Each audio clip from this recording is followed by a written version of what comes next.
waayeelkan iyo waxgaradkan oo ah mid ka mid ah ardayadii dirirtu ku dhex martay gudaha degmada Celif ee gobolka Sanaag oo maanta shir jiraad ku qabtay degmada Celif ee gobolka Sanaag waxay xabad joojin rasmi ah iyo baaq nabadeed la qaateen gudidii nabadeynta ee xukuumaddu u soo egmatay nabadeynta degmada Celif ee gobolka Sanaag baaqani waayeelka ayaa imanaya xilli ay xubnaha golaha wasiirada xildhibaanada golaha baarlamaanka iyo waliba barasaabka gobolka Sanaag Axmed Cabdi Muuse ay direen baaq ku aadan xabad joojin in laga helo labadani beelood lana helo nabad waarta waxaana waayeelkan iyo waxgaradkan iyagoo daba socda baaqaasi ku dhawaaqeen xabad joojin rasmi iyo nabad waarta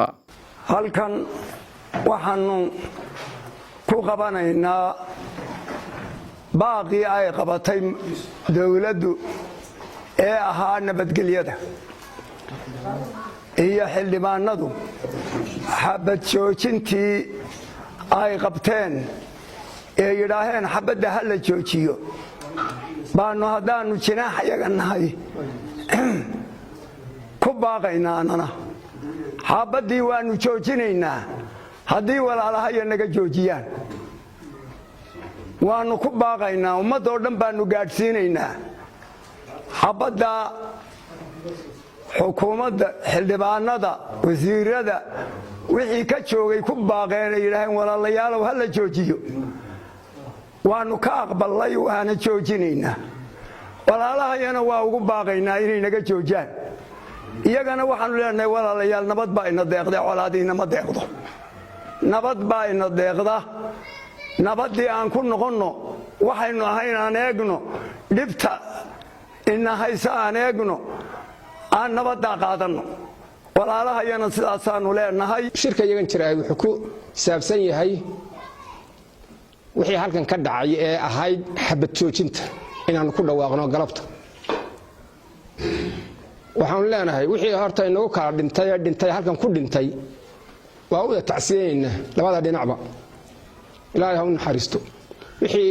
dhaawacana Allah inoo caafiyo waxaan leenahay walaalayaal xabad joojinta bilaa shuruud baan ku qaadanay xabad joojinta waa joojinay walaalaha iyagana waxaan leenahay walaalayaal inan baa inaga dhimanaya inaan nagu dhalan maayo sidaas leeg waxaan leeyahay xabad joojinta aan wada qaadanno insha Allah waxba inoogu hay waxba inaga xumaan maayaane sida odayada iga horeeyay ay sheegeen shirkan sharaa'ida galabta aanu halkan ku qabanayno maanta oo bisha September ay tahay 4 waxaanu halkan oo nini inaanu ummadda islaamka ogeysiino xabadda Celifin ka dhacday bilowgeedana maanu lahayn oo cid lamaanu dooran xabad maantana cid la doonan mayno dhinaca iyaga waxaanu ballan qaadaynaa sidii soo jeedinta ahayd in la joojiyo xabadda inaanu qaadanay baaqii hore u baxay ee dhinaca xukuumadda ka baxay xabadina aanu joojinayno laakiin waa inay daanana naga joogsataa xabaddu oo darafka kale sidaas leegayana ay qaataan